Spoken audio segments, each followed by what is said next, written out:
welcome back to my channel, or welcome if this is the first time you are joining me. As you can see from the title of the video, today I'm going to try and do the 13 TarotTube questions that was started by Will at Atypical Tarot and Anna at Astral Tarot Lady. I actually saw this recently on Julie at Peekaboo Rose's channel, and that was what reminded me that I wanted to do this for myself. And I've linked both of those videos in the description box along with the questions so that you can join in if you haven't already. And I'm just going to jump right in. So the first question, what are your favourite videos to watch? I like VRs.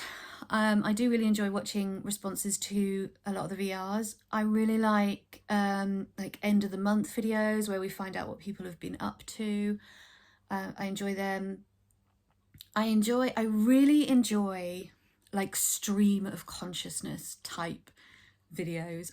I love it when people just sit down and they turn on a camera and they have a thing that they want to talk about and they just talk about it.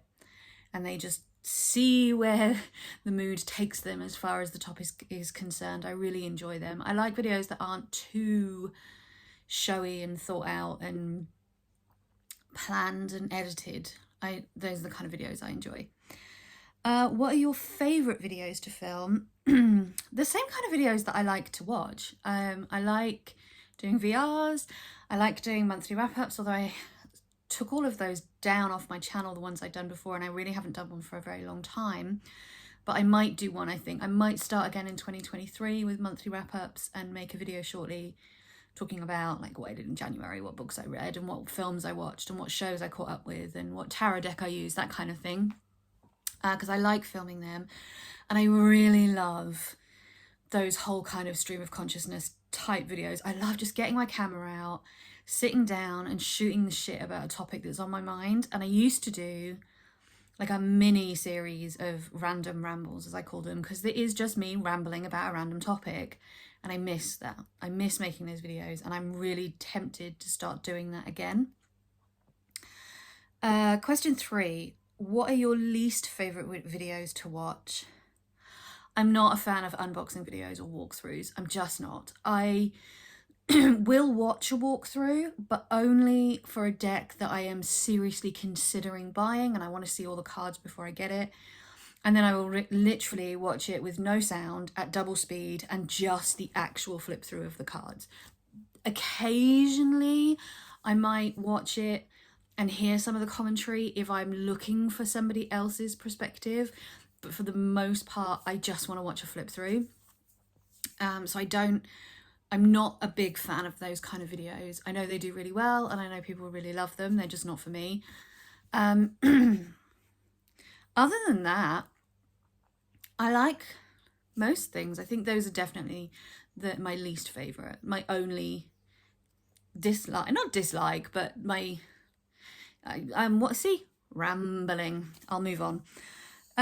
Question number 4. What is your favourite part of the tarot community?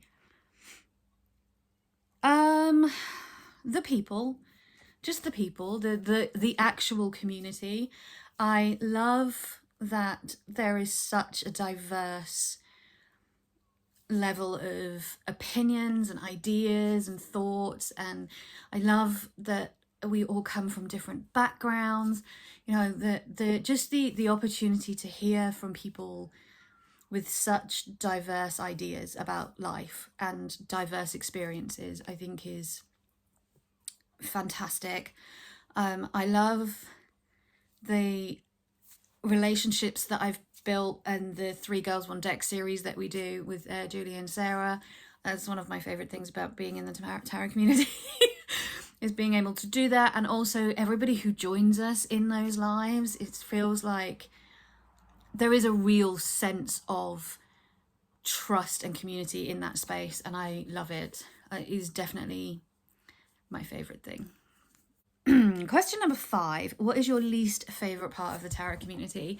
You know what? I actually found this quite difficult to answer because in the main, I only see parts of the tarot community that I enjoy and like, because I only really watch videos that I'm interested in from people that I feel some kind of vibe or connection with. If I don't feel connected to the person whose channel it is, or I don't feel in any way interested or connected to the topic, I just turn the video off. So I would say, like, honestly, my least favourite thing about the tarot community is that it's too fucking big and there's way too many videos and it's impossible to keep up with everything and everybody.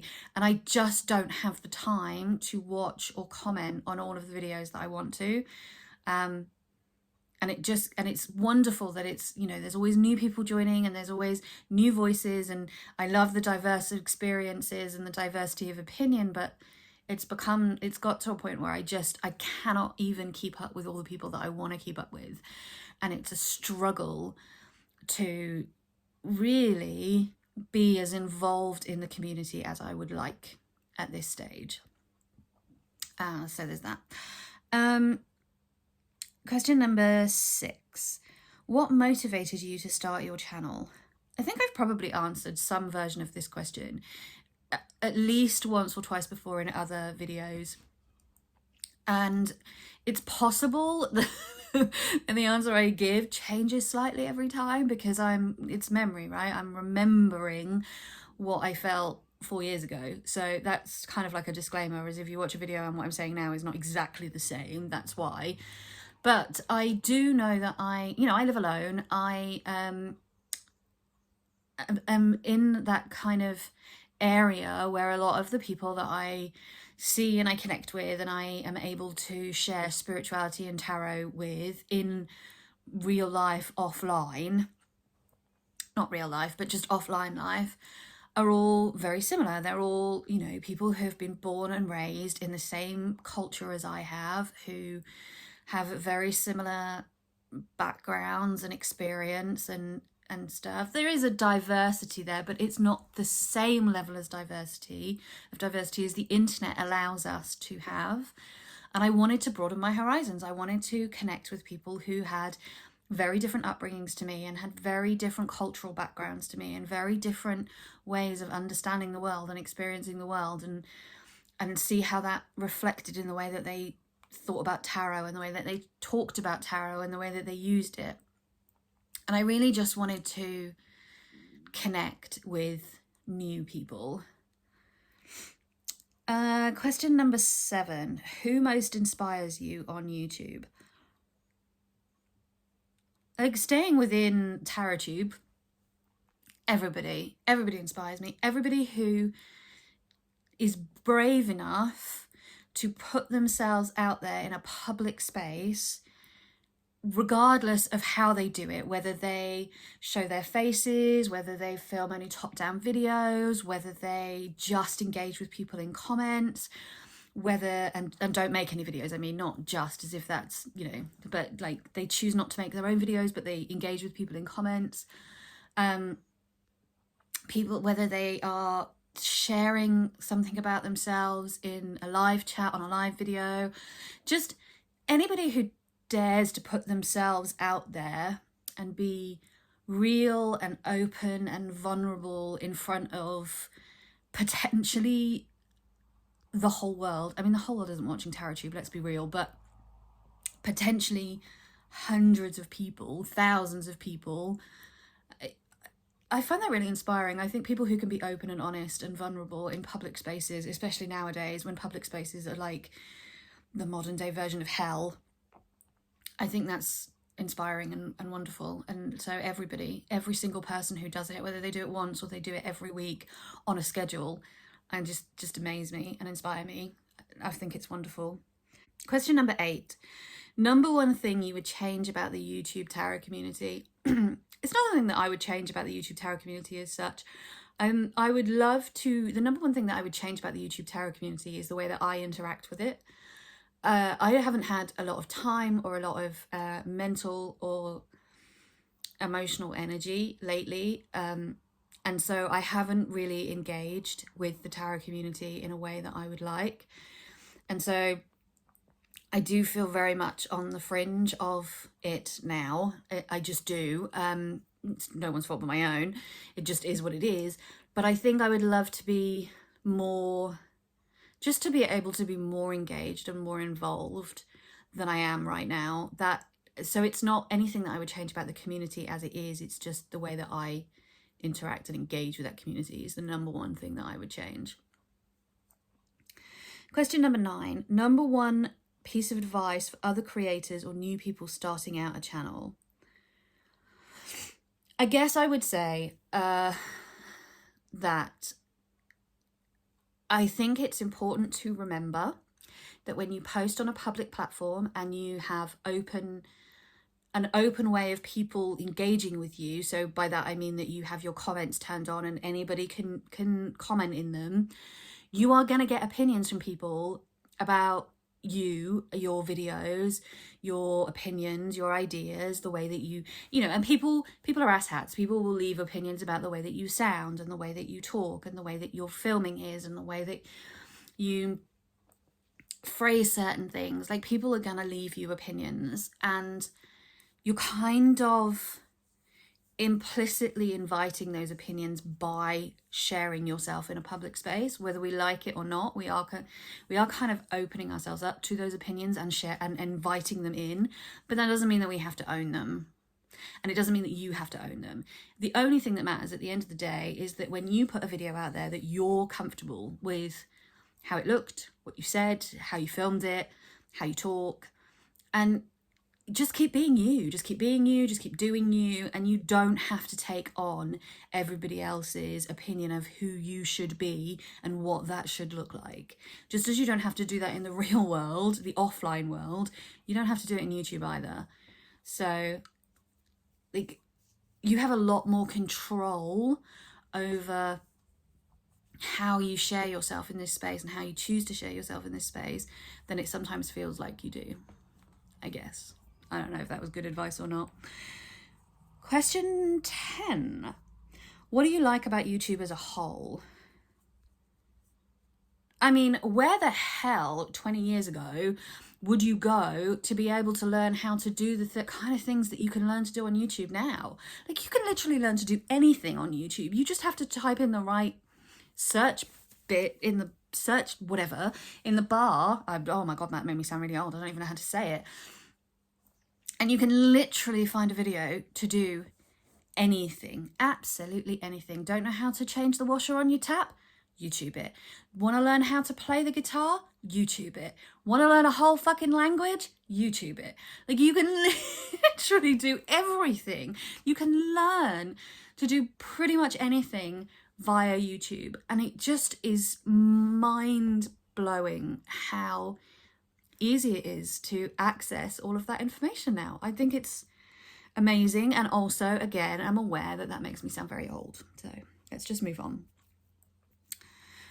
Question 11. What is a deck or divination tool that you use alone but don't show or use online? I don't really have one. I play around with other things, so I have a couple of different pendulums that I like to play around with, and I have a crystal ball that I'm trying to learn to use unsuccessfully at the moment. But tarot is really only my main divination tool, and obviously something that I share very freely on the internet. So yeah, I don't really have anything. Question 11. No, that was question 11. Question 12. What is a deck you want but won't buy because you don't support the creator or publisher? Again, I don't have an answer for this question. I don't actually want any decks right now. I'm very happy with the collection I have. I have a few decks that I've ordered that I'm waiting to come in. And other than that, I'm not really looking at decks right now. So I genuinely don't have an answer to this question. And question number 13. What has been your most memorable experience being a part of TarotTube? Just the friends that I've made. Just like genuinely making real friendships. I was one of those people who was like, you cannot be friends with somebody that you've met online and you've never spoken to and you've never been in the same room as. I genuinely believed that before I joined TarotTube, that online friends and offline friends were a completely different thing, and they were very different relationships, and they're very much not. Like, I've made some real genuine friendships on here, some of which people know about because we share space online with our 3 girls 1 deck, and others that I only, you know, I've made friends with people who are no longer on TarotTube, but who I still regularly am in contact with and who live on the other side of the world. I've never met them. The chances are I probably never will meet them, but we have a regular standing date every month and it's wonderful. And those are the things that I will always be grateful for, and I will always remember about being part of TarotTube, is even when that ends, is the genuine connections that I managed to make with other people. So there you go. That was my 13 TarotTube questions. Thank you very much for sticking with me. And I'm going to go and check out some of the other VRs now because I tend not to watch them till I've done my own. Take care, everyone. Lots of love, and I'll see you all soon for another one. Bye-bye.